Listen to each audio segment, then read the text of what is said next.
Hi guys, the weekend is over. It is Monday, and what kind of Monday it is? It is April 27th. Doesn't that sound like King Day? So, all hail to the king. Cheers to that. Time for another episode of Homework Workouts.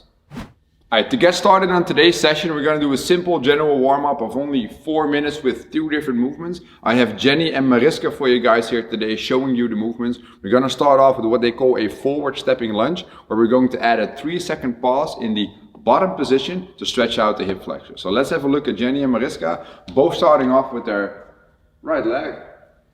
Here we go. They're going to do a 3-second hold in that bottom position, then they're going to step back. When they end up in that position, the idea is that the back knee is behind the hip and the front foot is properly anchored. If you look at the difference between Jenny and Mariska's lunge, is that Mariska's back knee is actually touching the floor. That is simply just a bit easier, right? So you don't have to carry your weight the entire time. Jenny is holding her back knee off the floor to make it slightly more challenging. It's both good. Do whatever feels good for you, or switch between the 2 variations over the course of the rounds you're doing in the 4-minute time frame. Now, let's have a look at Mariska showing us the injury option that you can do if you have an injury that's telling you, you should not bend your knee. But she's doing that right now. She's standing forward on the heel, reaching back from the hip, which actually makes it more like a hinging pattern. Working on that hamstring mobility, working on the glutes, working on the lower back, and getting that hip nice and flexible for today's session where we're not using the lower body at all, but it's still good to do, right? Alright, the next one is a beautiful one where I come up with a very weird name, and it's called a straddle rotating toe touch. Boom, you didn't get that, right? Now, I'm going to have Jenny and Mariska stand in a very wide stance. Let's call it the sumo stance with the toes being pointed forward. The first thing they do is going to hinge from the hip. Boom, let the arms just hang, and now they're going to bring their right hand to the left toe, and then to the other one, and opposite. And this is slow, and now they're gonna just rotate back and forth. We consider every time you touching a foot, we consider that being a repetition. We don't think you have to skill this for an injury, and otherwise you just do it a tiny bit slower to make it fit your fitness level. So, we just showed you the 2 movements. Now it's time to get ready on our King's Day warm-up. We got a 4-minute quality AMRAP, so you want to set your smartwatch timer and start in on the action.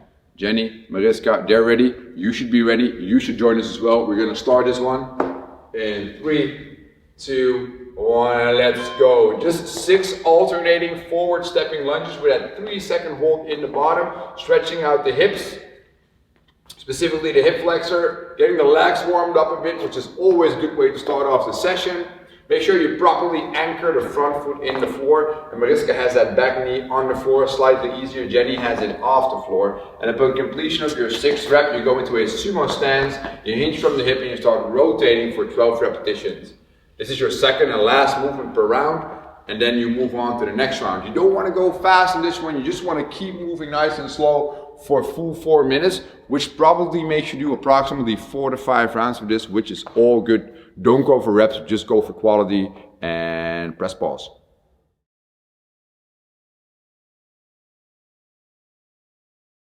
King's Day homework workout episode part 2 is not going to be just your simple mobility piece. It's going to be something very intense. We're going to do 4 rounds of 10 burpee tuck jumps, which is a burpee plus a tuck jump, obviously.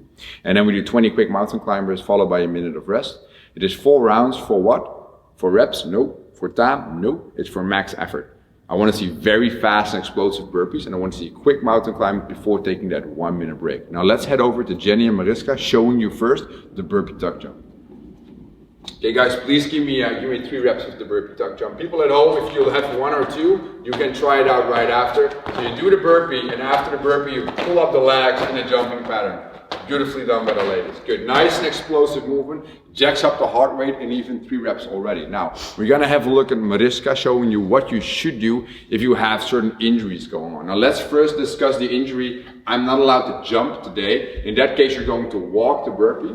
But instead of doing a tuck jump after, you're going to lift up just 1 knee high. Boom! Go back into the next one, and you're going to alternate the legs you're going to lift. Boom, right one. Let's rest there, Mariska. Thank you. So, that's what we do as a substitute for the tuck jump. We still get some action in there with the knee up high, get that bending from the hip going, make it a bit more explosive than just your regular standing up from the burpee. Now, let's say you cannot press because of a shoulder injury, maybe a wrist injury or an elbow injury. In that case, we're going to do a kickback, but then we are going to add the tuck jump, obviously. Let's go. Let's have a look at the kickback tuck jump. You jump, you go boom. You jump, you go boom. And now let's say that you have all the injuries in the world, then you can do one walking kickback and a knee up. Here we go, walking kickback, boom, boom. And that means you can still join us in this workout. Whatever you have going on, guys, these workouts are intended to have everybody join in. So that was the first movement. Let's have a look at the second movement, which will be our classic mountain climber. But now the intention is just speed. So ladies, can you get in your plank? At home, please follow us along in the plank. First, when we set up the plank, we're going to have long arms, shoulders in line with the hips. But they're going to start off with the right knee. Whatever you do at home, I can see you, but you might want to do that as well. Let's start off with a slow one. So pull in the knee to show them, come back in. Pull in the knee, come back in. And now go for speed. Let's go. This is exactly what we're looking for, guys. All right, let's rest here. Let's rest. Now, important to always know when you're doing mountain climbers is there's a big tendency of the shoulders to slowly go back and the hips to move upwards. You're going into that A-frame, which makes a mountain climber a different movement. I want you to stick in that proper plank and really pay attention to that. It is time to get started with the action. You guys got to get off the couch and join this one. It is 4 rounds for max effort. Each round, full-blown sprint. 10 burpee tuck jumps, quickly followed by 20 mountain climbers, and then a 1-minute break. Okay, I need you guys to go fast on this one. Mariska and Jenny are ready. I'm gonna set my timer. They're gonna do 1 round with you. So I want you guys to start with me and with us in 3, 2, 1, and let's go. So 10 times of the burpee, and instead of standing up and clapping behind your head, I want you to open up and bring your knees up to your chest as high as possible. Quick burpee tuck jumps. Makes it even more explosive than a regular burpee already is. So burpees can normally be paced in workouts by going a bit slower and conserving energy instead of spending it too much. But in this variation, it is all game, all go. There we are. Let's go, Jenny, keep it up. You guys at home as well, I want you to keep it up. Right into the 20 mountain climbers. Make it quick, make it work.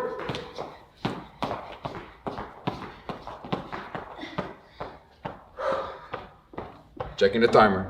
Checking the timer. Boom, that was 45 seconds for a round, a minute of rest. I hope they're going to be able to keep up the pace because look at this. Hands are on the knees. Isn't that great? I think your hands are on the knees as well, so you can't even see me, but you can still hear me. Continue and press pause.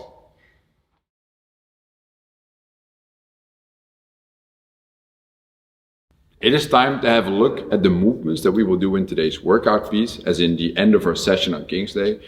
We're going to aim to get a big pump here. We're going to get some chest and back working, but first I need to explain to you guys what the concept of the workout looks like. So we have 12 intervals, 45 seconds of work, 30 seconds of rest. In the first 6 intervals, you're going to alternate intervals between, I have to look, Bandit, bend over rows and push-ups. Then from interval 7 until 12, so the other 6 intervals, you're going to alternate between alternating band rows and Bandit chest press. Okay, so we're going to have a look at all 4 of the movements, some scaling options for the movements as well, and then in the end we'll talk about what to do if you have an injury that's telling you not to pull or not to push at all. Okay, so let's have a look at Jenny and at Mariska, and they have their band set up already, so they're standing on the band. And if you look at the difference, Jenny is standing on 2 sides of the band, Mariska just on 1, which means less tension and more tension. They're going to just slightly bend their knees. They're going to sit back, they're going to try to get their upper body as parallel to the floor as possible, and when their arms are long, we need tension on the band. So Mariska needs to get her hands a bit lower, here we go, and from there, I always like to think of this, elbows go up and back. Here we go, both at the same time with this one. Yes, elbows go up and back. Our Bandit, bend over row, very solid. Now, I actually like the tempo they're using here. We're doing 45 seconds. We're not doing a fixed amount of repetition. So the only aim we have is getting quality work in here. On the way down, and I love how they're doing that right now, they're controlling the motion. So they're not just ripping up and just falling down with the arms because the band is pulling them. No, they're actually going into that resistance by keeping their back tight even on the way down. Beautifully done. Good. Now, our second movement is going to be our classic push-up here. So we put the bands to the side and we're going to work on the push-up. Now, first things first, whatever scaling option you choose, and Mariska is going to show scaling options, Jenny the regular one, you need to show proper plank to me. So let's first get into our proper plank. If that is on the knee, we're going to connect the knee to the hip to the shoulder. If that is a full plank, it is from the ankle to the knee to the hip to the shoulder. Now from there, it is simple. You keep the elbows 45-degree angle, close to the body, chest to the floor. The entire plank goes down, we press back up. Solid. Let's get a couple more reps in, ladies. Let's get 2 more. Extend, go down, and extend. Let's rest from there. That is solid. That's good push-ups there. Now, I always need to see the entire plank moving down and the entire plank moving up. Now, if the knee is too hard for you to do, or the regular one is too hard for you to do, you can always opt to get an object in there, which can be a table at home, it can be a couch, it can be whatever. And from there on, you're gonna make a full plank, you're gonna lower your body, you're gonna press out there. Properly performed push-ups. Now, if you see that lockout, it is a firm lockout. I need to see a firm lockout on every rep that you guys do. 45 seconds of just doing push-ups is going to be very tough. So probably you have to break that up into smaller sets. I need you to be smart, because eventually the idea is to get as many of those push-ups done in 45 seconds. Now let's have a look at the next movement, which I think is going to be a row with the band and then alternating. So let's get set up. Find something in your house where you can attach the band to.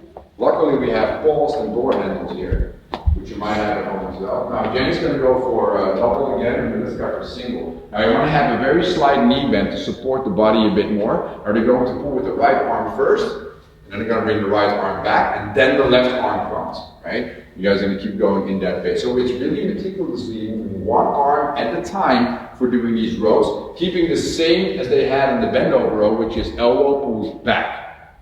In this case, not up and back, but down and back. Very solidly performed. Again, it's not for reps and speed here, as it was with the push-up. It is for the pump.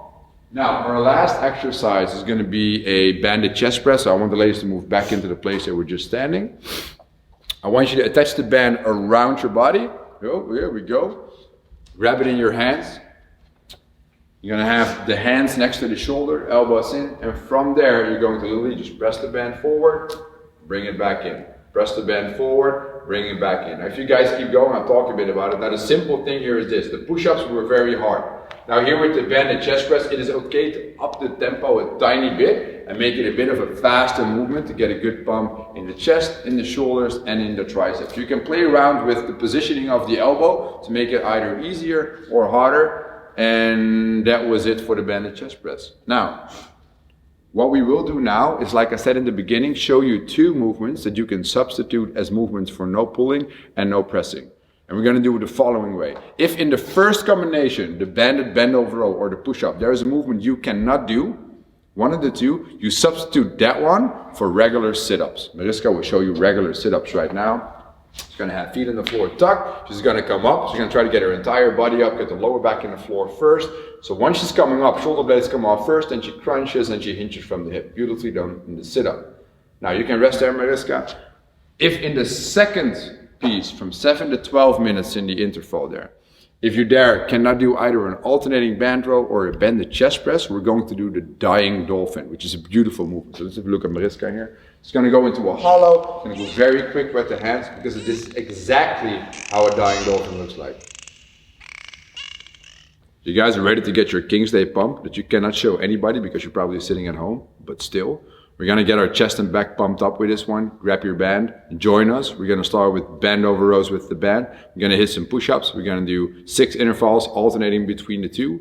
I have Jenny and Mariska standing ready. I have my timer set, the Smart One app, at 45 on and 30 off for 12 intervals. So let's get ready with the action. I'm going to start in 3, 2, 1, and let's go. Bend over rows with the band, aiming for a proper pump. Elbow moves back and up, and then try to keep their upper body in line with the floor. Slight knee bend supports that hinging from the hip properly, so you don't have to round your back in this position. And your aim is to get a very, very big pump that you can do exactly as much of in the second round and in the third round. Here we go. So we're approximately around halfway point now.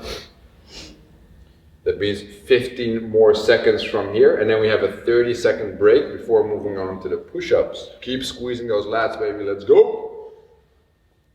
And 5, 4, 3, 2, 1. Okay, 30-second break.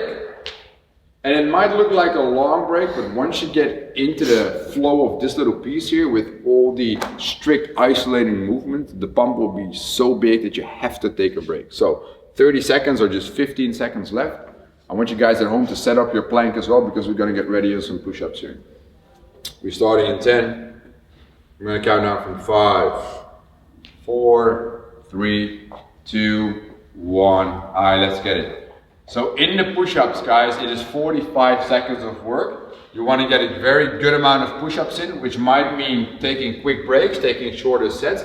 And since you have to do this 2 more times, I want you to set a goal to do as many push-ups in the first round, but make it the same amount in the second and also the same amount in the third round, right? Try to get that number and chase that number. So hopefully you set a high benchmark for yourself in the first one, and your goal is to just chase that. And the ladies are really getting a big pump going on, which is great. They have 10 more seconds, which is good to know, because then you can actually start on that last little set here. And we got 5, 4, 3, 2, 1. 30-second break is going on right now. Then we have to do the bend over rows and the push-ups 2 more times before we move on. So press pause.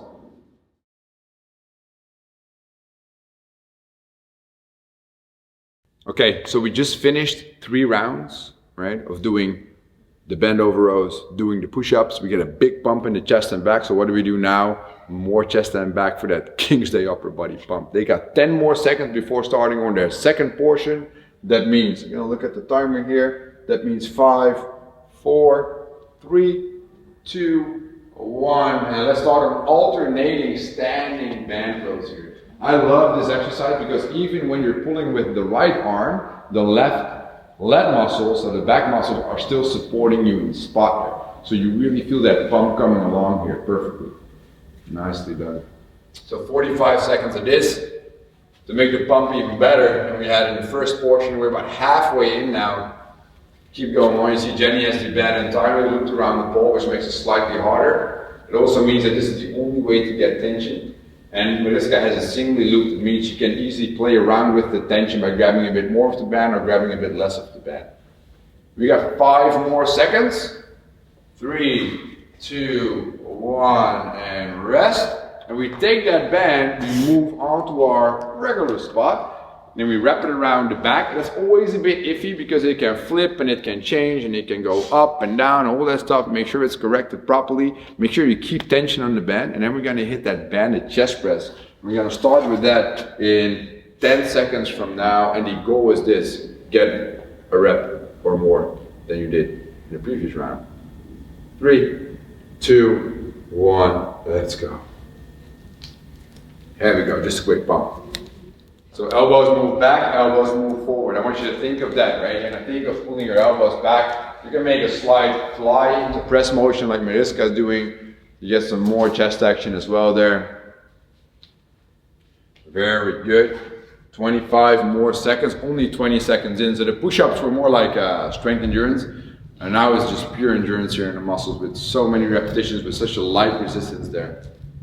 You're seeing the pump and pain face starting to show here. I hope you guys at home are not trying to hide your pump and pain face. We got 5 more seconds, guys. 5 more seconds. Ooh, this is going to be a good combo. And rest. 30 seconds of rest. 2 more rounds to go. Chase that pump. Press pause.